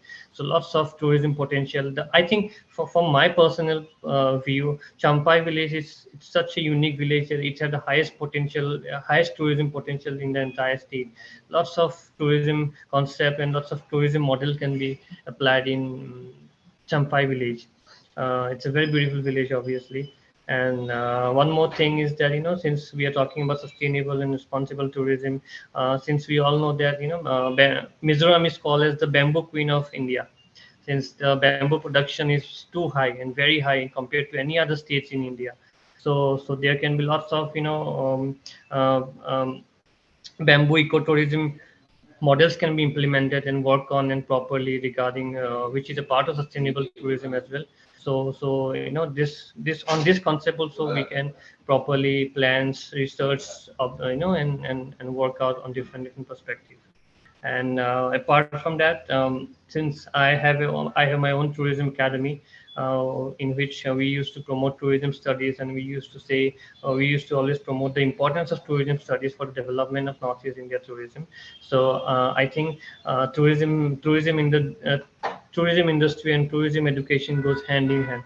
So if more tourism education can be promoted in the state of Mizoram and among the youth and among the students, tourism students, or among all the people of Mizoram, then lots of tourism entrepreneurs or travel entrepreneurs will come up from Mizoram, which will ultimately contribute to the development of tourism industry of Mizoram. So from my personal views, or from my experience, I can say that tourism education, focusing on tourism education can be a very important and very crucial things that can be done for the development of Mizoram tourism.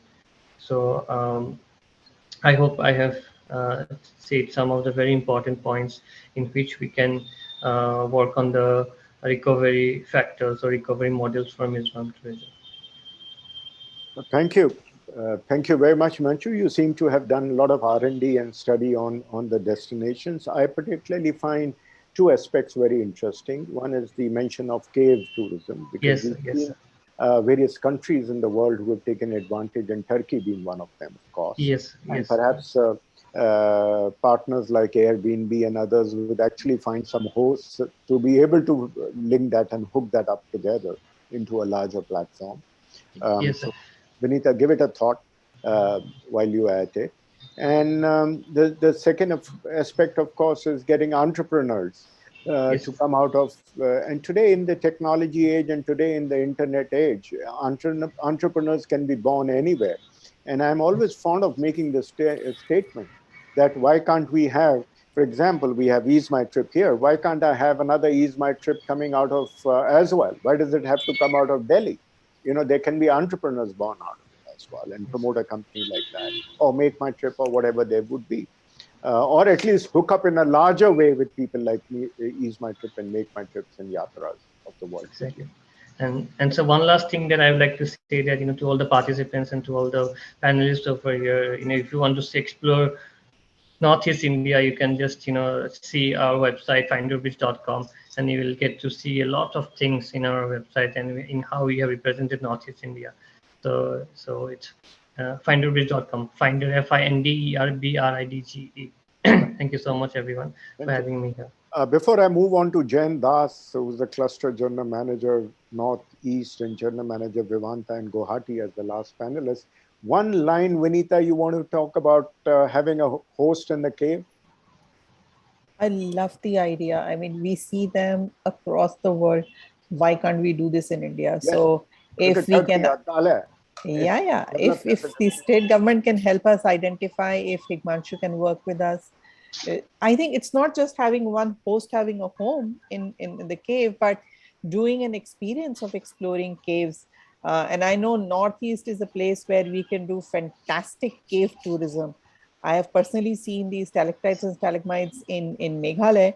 Mizoram is another excellent place to see them. So would love to work on this. And Himanshu, here's an offer. Do get in touch with Vinita and see what you guys can do together, and hook it up with caravans. Yeah, why not? Then you have electricity, pass, host, everything all working. Exactly. You don't have to the entire F&B out of the cave. Caravan, yes. And caravan tourism also is very important. Yes. Right. So over to Jayanta Das, Cluster General Manager. Last but not the least, Jayanta, you have tremendous experience from being in Calcutta and various countries, various cities in India, and now you land up in Guwahati. So over to you.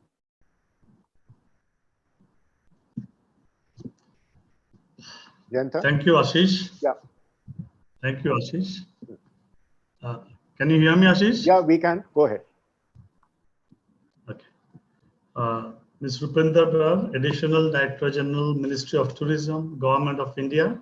Ms. K. Laranjwali, Secretary Tourism, Government of Mizoram, and distinguished friends from the tourism fraternity, a very good afternoon.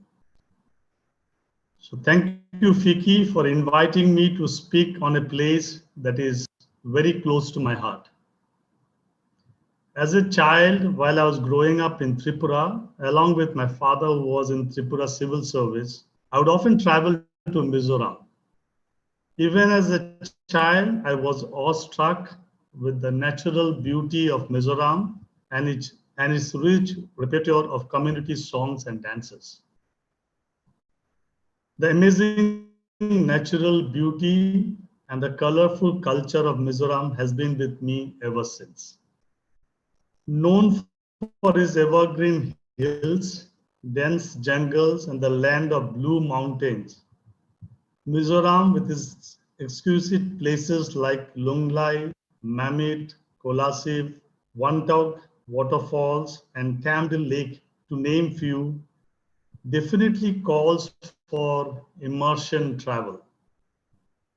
With participation of all stakeholders, I'm sure there's a huge scope for experiential and responsible tourism in these areas. I believe Damper Tiger Reserve and Merlin National Park have not got its due with the wildlife enthusiasts. In fact, this area can be great locations for tiger enthusiasts in India and abroad. Now, given the right opportunity, we would be excited to see our Taj safaris operating in one or more of these tiger reserves and parks. Our new vertical of Ama Stays and Trails with the concept of luxury homestays, which over the last year and a half of its inception has grown to 50 bungalows across the country, has a huge opportunity to contribute to the tourism growth of the Northeast, including Mizoram. We at ISCL see a huge potential of tourism in Northeast.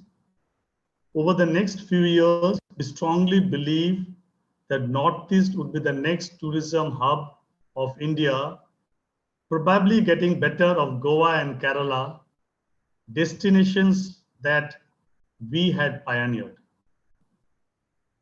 Now, towards that journey, from one hotel at Guwahati in 2015, by the second quarter of next year, we are scheduled to have 7 of our properties operational, spread across 4 states of Northeast and Darjeeling. So we are extremely aligned to the vision that our Honorable Prime Minister and the Tourism Minister has for the Northeast. So as an organization, we at ISCL were extremely aligned to the vision. So along with our thematic resorts, we see a huge opportunity for Ama Stays and Trails to grow and promote tourism in Mizoram. So there is a popular saying in Mizoram that without the support of small pebbles, a big rock cannot be stable. Tourism primarily stands on the pillar of infrastructure. The accessibility of Mizoram from few of the most source markets like Guwahati, Kolkata, Delhi, Mumbai, Bangalore needs further strengthening. I'm talking of the connectivity. While the quality of roads are good, there is still scope of improvement in these areas. I'm sure few of the investment-friendly initiatives, and I would like our Honorable Secretary, Minister of Tourism, and Ms. Brar to particularly hear this out. I'm sure few of the investment-friendly initiatives by both the central government and the government of Mizoram with respect to tourism through capital subsidy and tax incentive for a period of time would hugely encourage tourism infrastructure in the state.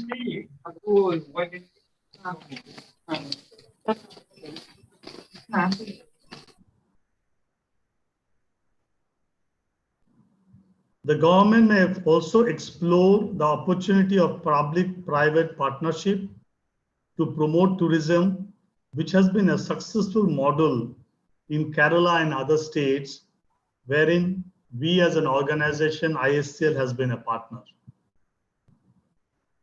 Now, with regards to the safety protocols that we have adopted, with the breakdown of the pandemic, when we stepped in the new normal, we launched Tajness, a commitment we strengthened. It became a mark of assurance of ISCL's authentic Indian hospitality with an added comfort of safety, hygiene, and physical distancing. We reinvigorated our spirit, driven by the supreme importance it places on the safety of our guests, colleagues, and all stakeholders alike. As a Tata organization, there has been a constant endeavor to ensure that all our colleagues and families are vaccinated. Today, I'm glad to say across our organization, we have almost attained 100% vaccination for all our employees. So we broadly based these protocols on few working principles, namely from touch to technology, care for the caring, and the most important is community at heart. So to sum up, as a hotelier who have been associated with the ISL for almost 30 years, and I've been honestly being fortunate to work in few of our iconic hotels at few of the most sought after tourist destinations. I would like to say I'm extremely positive that with a focused approach from all stakeholders, there's a huge potential for development of tourism in Mizoram. Thank you. Well, thank you, Jayant. And with your passion, you mentioned on Taj safaris and of course your commitment beyond in Mizoram.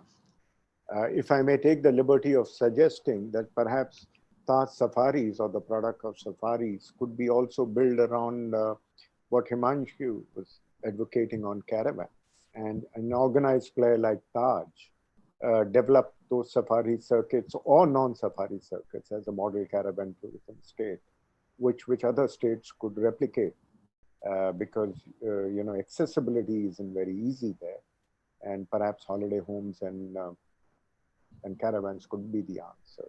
Think about it. I want to leave that thought behind with you. If you have a reaction, please go ahead, but I leave the thought behind with you. No, yeah. So Ashish, I think it's a great idea. So we normally, I think the AMAs, the concept of luxury homestays that we have started around 1.5 years now, suits into the tourism that we are talking about, the vertical. The safaris, we try and restrict them to the parks and the reserves. And I'm sure that's where they have a lot of role in Mizoram as well. Thank you. So that sort of closes our panel thing. Do any of I have about a minute. Does any of our panel want to quip in a line in middle to add to whatever must be going on before we move to the Q&A? There aren't too many Q&As coming in from audience. I have just 1 or 2 here because I think most of them have been already answered in our deliberation. Anybody wants to come in?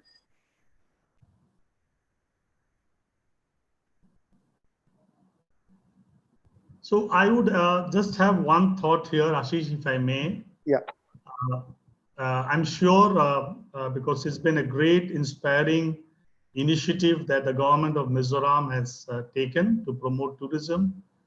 And so I think one thing that probably would work out extremely well is to understand some of the initiatives that few of our own Northeastern states. So I'm basically from Northeast, so that's where I have my emotional connect. Has taken few of those initiatives to bring in investment into tourism. I think those things could probably been looked up as, and probably we could draw up some of those points from different states and try and work on them. That's something that I could see the tourism in Mizoram really flourishing. Sure, sure. And investment. 2 minutes, just 1 minute. Yeah, go on. Okay. Himanshu has mentioned that the happiness state, the Mizoram backed the happiness state in 2020. Of course, we are happy. And then I always say I always tell people that we are happy, we are happy.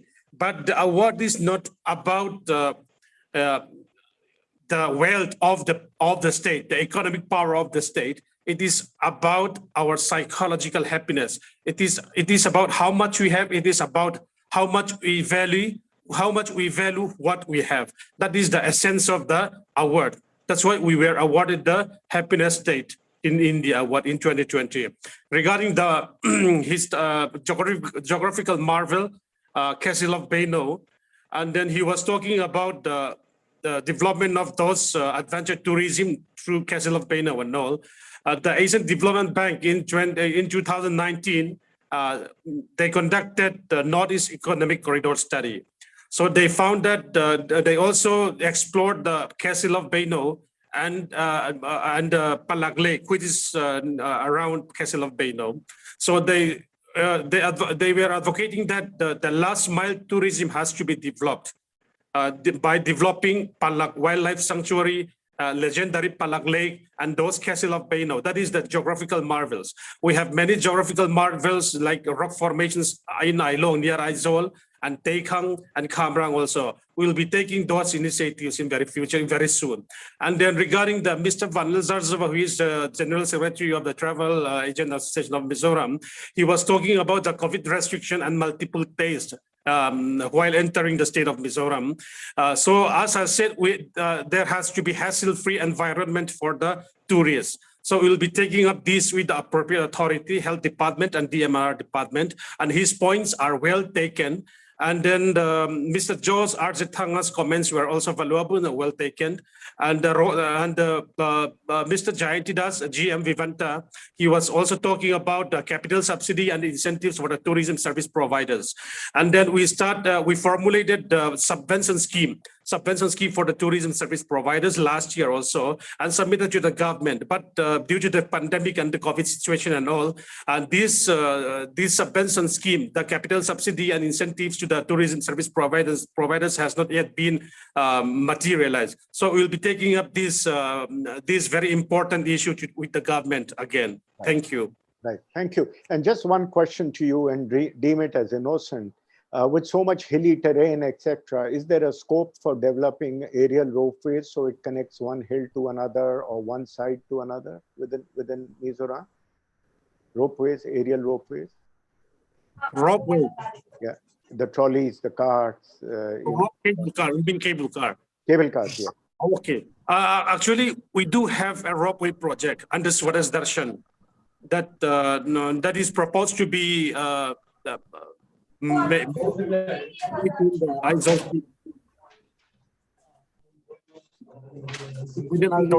for the tourism purpose. But the thing is, there is some. Go on, please.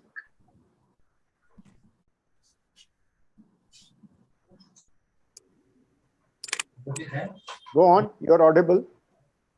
Okay. So Ropeway, we have Ropeway project. We do have Ropeway project in the under Swadesh Darshan project too. But there are some issues with the contractor.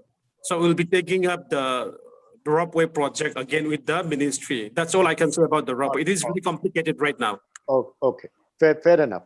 So, well, I had a question here, or rather a statement. Somebody says, Northeast states need to have a common COVID entry policy as often tourists visit 2 or 3 states together. I think you've already addressed that earlier.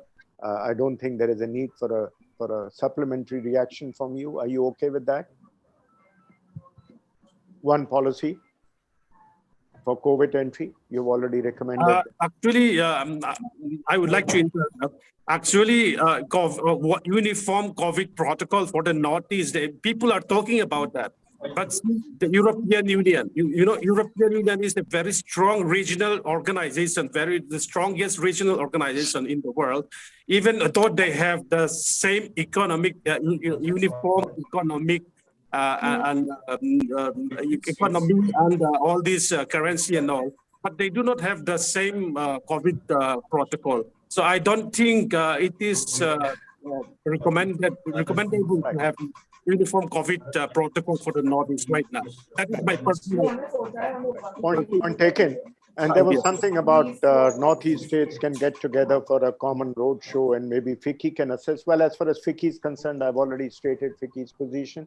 We want to be the knowledge partner for the industry, be it in road shows, be it in promotions, be it in technology, be it in strategies, be it in ideas, connecting the dots, putting 2 people together. We just had a wonderful panel here.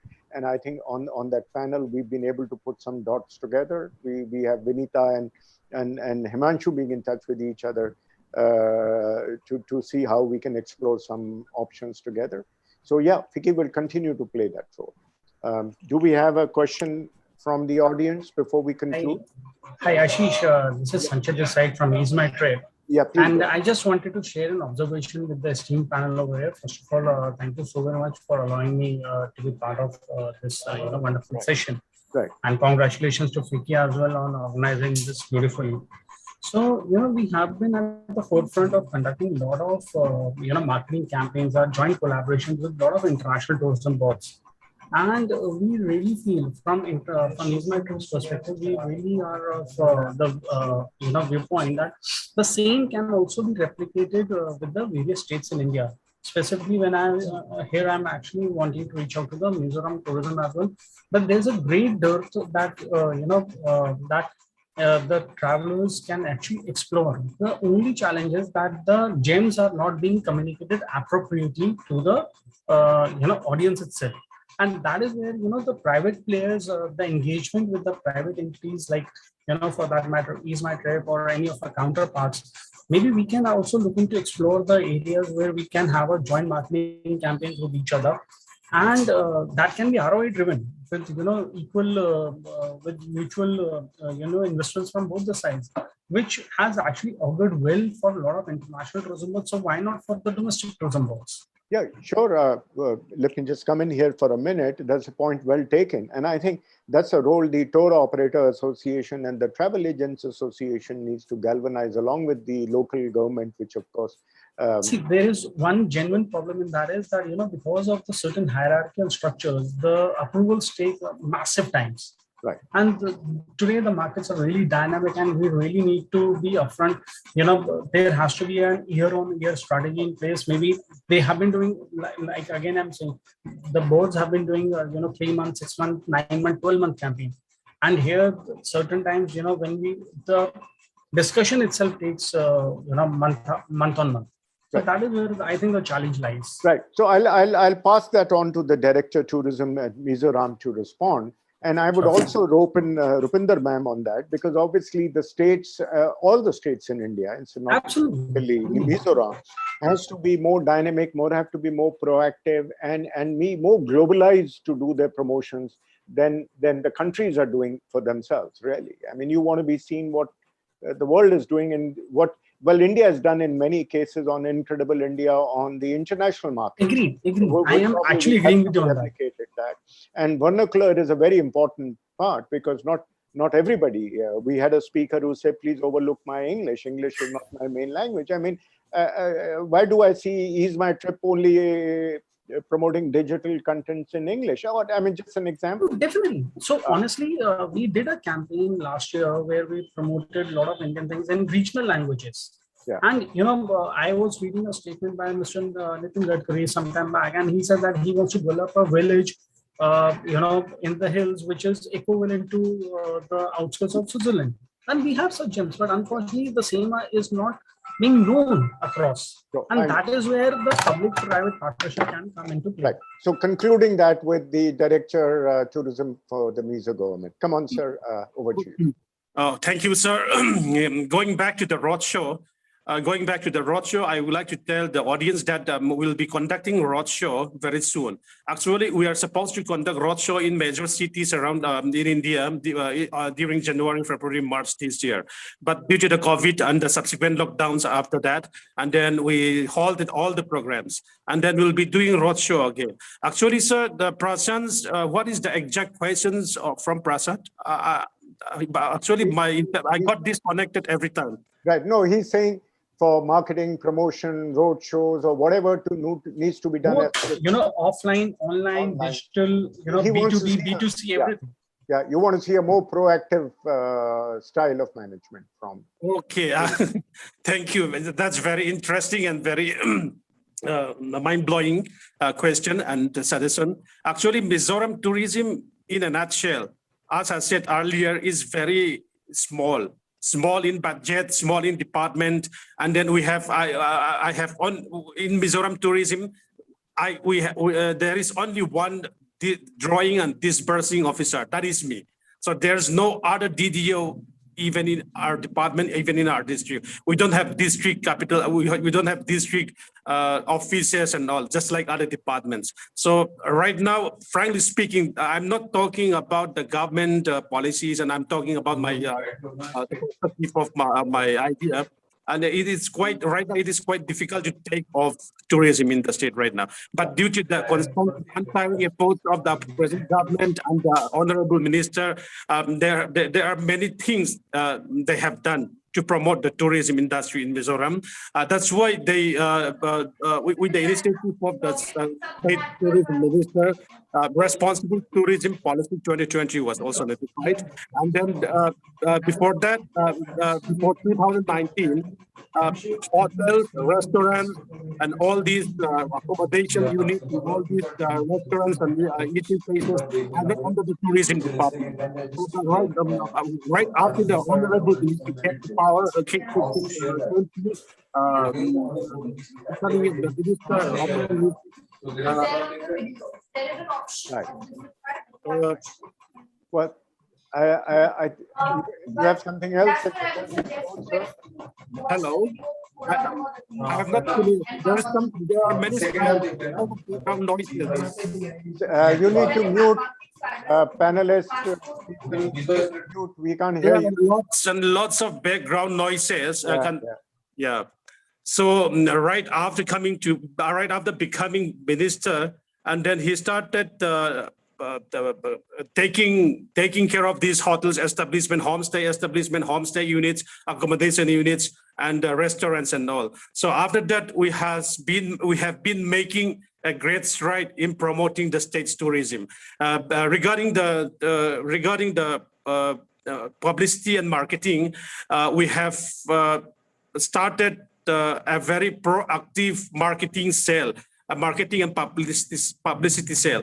In the Northeast, the number may be few, but in the Northeast standard, it is quite big. We have 24K followers in Instagram. That is the largest followers in Northeast India. We have almost 10K in the Twitter, which is also very insignificant compared to other bigger states. But the Northeast states, it is like a big achievements, because last year we had only 45 followers on Instagram. I mean on the Twitter. Right now we have almost 10K. Similarly, we used to have 2,500 followers on Facebook. Right now we have almost 25K. So that is the major achievements in publicity and marketing. As I said earlier as a panel, I was telling that we don't have that much budget for the publicity and marketing. So Facebook, Instagram, and Twitter, which are free of cost, which are very powerful, easy to reach, easy to navigate. That is the most powerful tools. Those are the powerful tools for promoting and developing the state's tourism. So we are making use of that. We are making all these tools which are free to make use of the needs of the tourism department. That's all I can say about the publicity and marketing. We are very aggressively pursuing the publicity and marketing through social media only right now. Well, thank you, sir. Fair enough. And I think that the clock is beating all of us. As they say, time waits for no man. It's going past us. And thank you very much. I'd like to thank all our speakers. I'd like to thank all our panelists. I'd like to thank all the questions which have come in and participating. I hope we can work together as not only as FICCI, but as common industry to promote the cause of Mizoram, as we wish to do it for the entire country under Dekho Apna Desh. Thank you very much. And we regret the Minister of Tourism could not join us, and I'm sure we will have the opportunity. Thank you, sir. Thank you. Thank you. Thank you. Thank you. Thank you, everyone. Thank you. Thank you. So much.